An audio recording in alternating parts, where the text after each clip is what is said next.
sugar and all these things are packed into the crappy food that people are eating between things. But also caffeine, I haven't seen many 15-year-old girls lately not walking around without a Dunkin'. Oh, sorry, I didn't even see that. Totally didn't even see that until right now. Okay, I don't know how old you are, but I'm gonna go with that.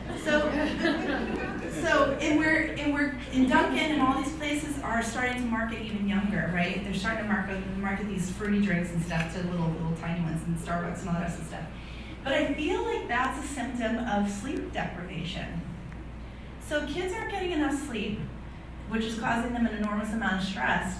And then they're walking around with coffee and Red Bull and Monster and all the rest of the stuff. And I drink Red Bull. I'm not saying that whatever.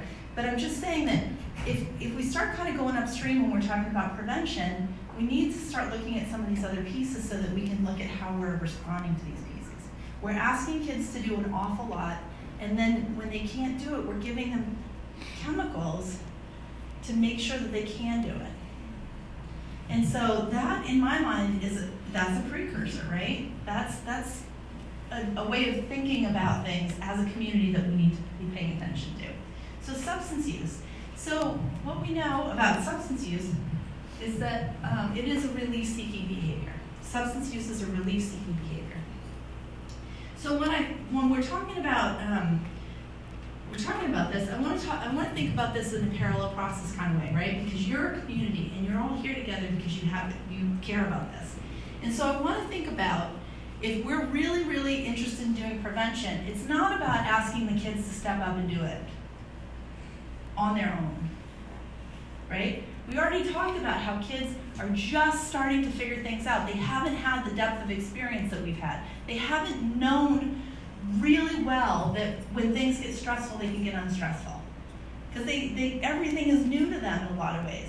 So when we're thinking about Raymond Coalition for Youth, and we're thinking about community-based stuff, and we're thinking about prevention, couldn't get that on, we need to start thinking about parallel process. How are families and communities handling stress? What do you do to handle your stress? Anybody ever heard of Bandura's social learning theory? This is my 3 people again? Okay, yeah. So a short version of Bandura's social learning theory is that youth learn by watching more so than they learn by telling. So we have a lot of prevention campaigns where we tell them to stop doing this or that or the other thing. But I'll tell you what, they're watching and they're experiencing us and how we're handling our stress. And we often do things like just breathe, but then we don't ever breathe. Or I can't get out of my own way without some coffee in the morning. And so I want us to start thinking about that stuff. What are we role modeling? What do we show as a community? The way that we're going to get ourselves out of this mess is, number one, to come together as a community, because the opposite of addiction is connection, right? I don't know if anybody's heard that. The opposite of addiction is connection.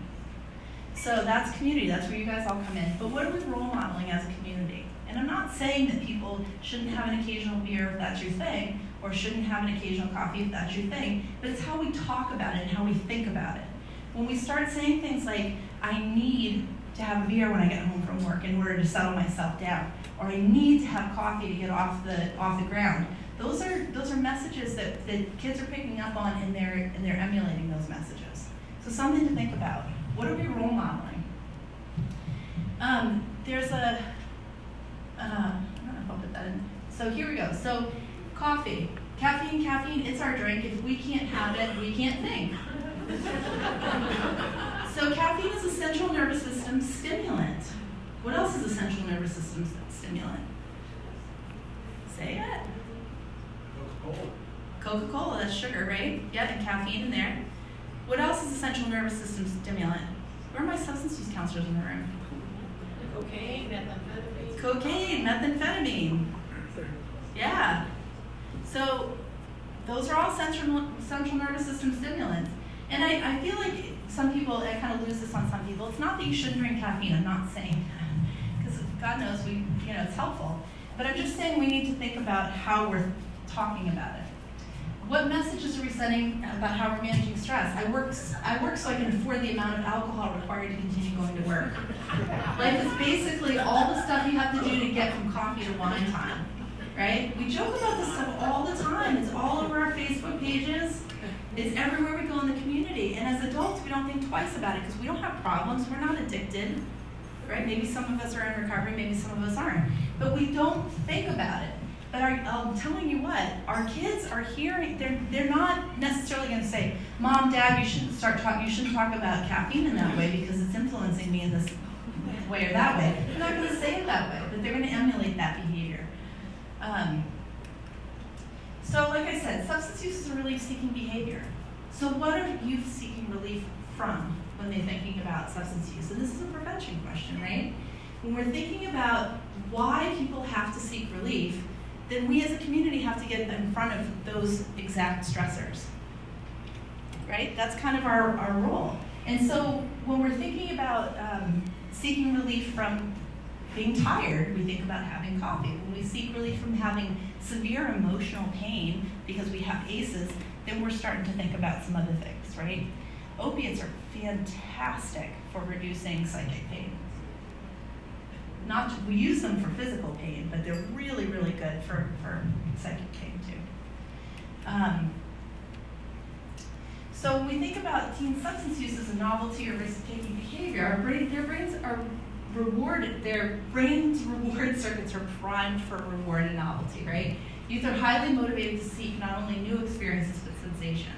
And then we talked about a relief-seeking behavior, we talked about poor diet, we talked about they're not getting enough sleep, we talked about how they're stressed about all these things, including stuff that we weren't stressed about as kids, like global warming and what's happening on technology. We have a whole bunch of pieces there, right? The earlier youth engage in substance use, the higher their risk for dependence in adulthood. But we knew that, because you guys know that stuff already. So how can we help? It's one thing to talk about what's wrong. It's another thing to talk about what do we do? As a community, what do we do? We start by ensuring that youth are getting rest and eating well. And sometimes that's a change in policies. If you're coaches, if you're teachers, if you're schools, if you're whatever, think about, are your policies in line with the message that you're sending? If you're saying that we want youth to have healthy, happy lives, but our policies and our behaviors don't support that, how can those two things happen? And then what we do is we say, well, the kids need to step up.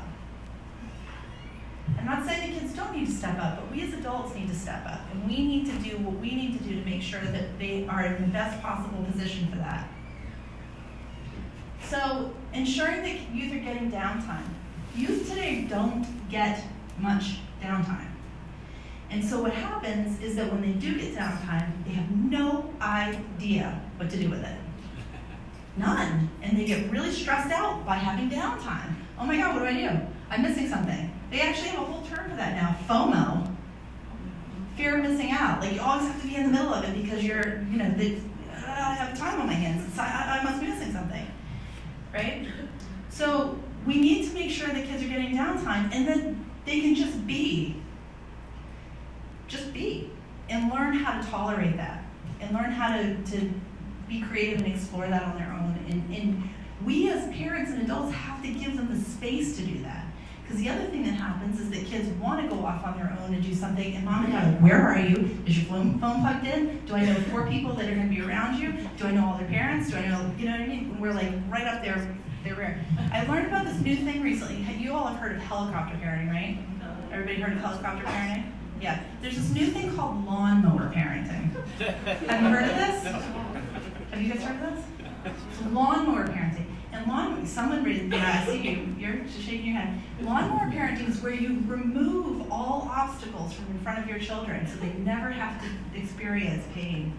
And what that does is it also takes away any opportunity for them to learn about how to manage that stuff. So then we have an epidemic of 18, 19, 20-year-olds going to college and having complete meltdowns because their parents aren't there to remove all their obstacles from their path and they don't know what to do.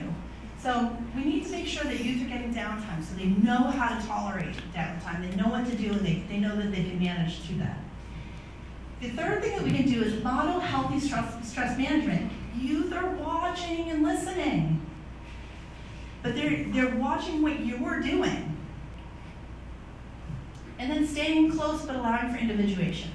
They need you, but they don't need you all the time. They're going to need you less and less.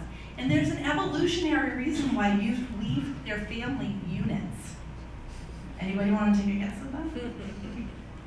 What happens if people never leave their family? Well, I would say society would end, right, as a whole. Like we would know, or we would have a real big problem on our hands. Youth must leave home. They must go out and individuate. They must go and be with other people and carry on the species. So those are some pieces that we can do to help. So we can't always avoid the stressors, but we can learn how to manage the stress.